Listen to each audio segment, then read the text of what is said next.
This is the Louie T Network. Hey, either you're outside or you're in the lab room.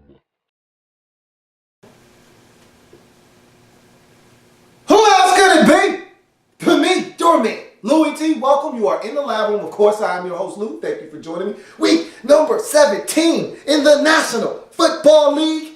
Buffalo Bills on the road taking on the New England Patriots, a place that has been a little shop of horrors for the Buffalo Bills. Look, I'm a big proponent of winning by hook, by crook. It does not matter. No playoff implications to be found in this game.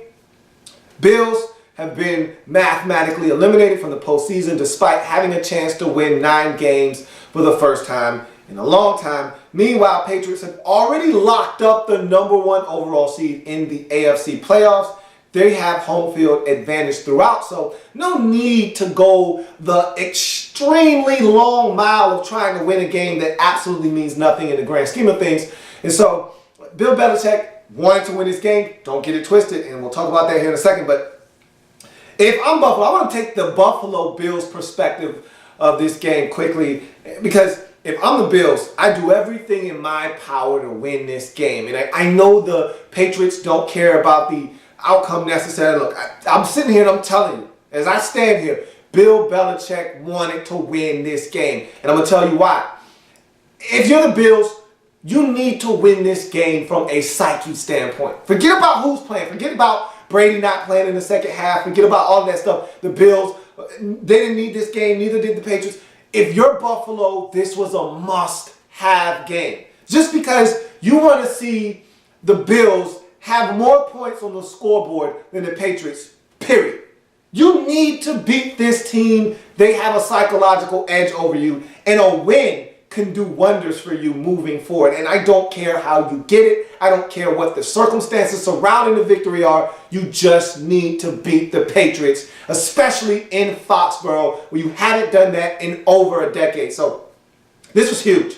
This was so necessary, and the Bills came out with the sense of urgency that I wanted to see from them. They get a 42-yard catch and run from, give it up for Mr. Sammy Watkins. He gets them in the scoring range, and they finish off the drive with a touchdown to Robert Woods to get them on the board early. They followed that up with another touchdown drive. Booby Dixon caps that off with a touchdown. Before you knew it, you looked up, it was 14-3. Brady was out of the game by halftime. 17-6 was your score at the halftime break. I thought you dominated defensively in the first half when Brady was out there. A lot of starters didn't play for the Patriots. I don't care. Again, no excuses. Go get the W, because you need that psychological edge next season to be able to say, hey, we won there before. Despite who was on the field, who wasn't, you need to get the win. And so they put in Jimmy Garoppolo. I was fascinated to watch Jimmy Garoppolo play in this game because I wanted to see how he would look against a very good Bills defense. And I thought he did some good things in this game. Some things you saw that you say, hey, he's a rookie. Those are rookie mistakes. A couple of sacks he took that were unnecessary. Tried to make some things happen. And I think that's the one takeaway from this game that I got from him is he just, with more experience, he'll learn when he can and can't do some things. He tried to make some plays where you're like, hey, man, you either need to throw that away or get out of there, but don't try to run backwards like Russell Wilson and try to make something happen. Got to know when to cut your losses. By the end of the game, he started to realize, hey, I better throw this away and not take a sack. But he had some Houdini plays. I thought he made some really good throws at some times. There were some throws that he'd like to have back. I thought overall he looked pretty good for his first outing in the National Football League. And so there's some promise there with Jimmy Garoppolo. I think he is actually the heir apparent to Tom Brady. All those other guys, the Mallets and the, what's the guy from that's in Minnesota right now? His name, Matt Castle. All those guys, even Brian Hoyer was in New England at one point and seemed to be the heir apparent. None of those guys, to me, had the pedigree. They didn't have the it factor. I think Jimmy Garoppolo might have it.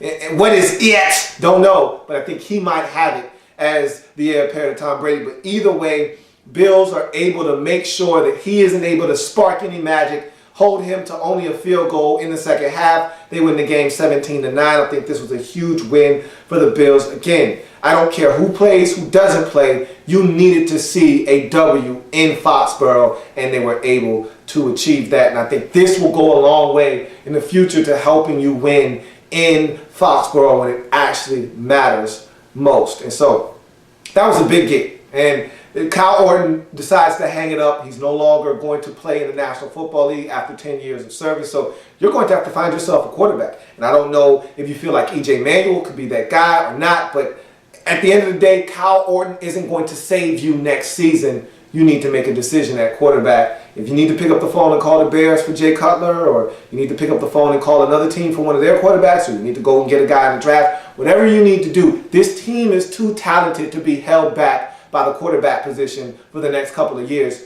You need to figure out a plan and put it into action to figure out how to get this team a serviceable quarterback to give them a chance to compete in the AFC East. That's going to do it for Bills Patriots. Bills finish up the season at 9-7.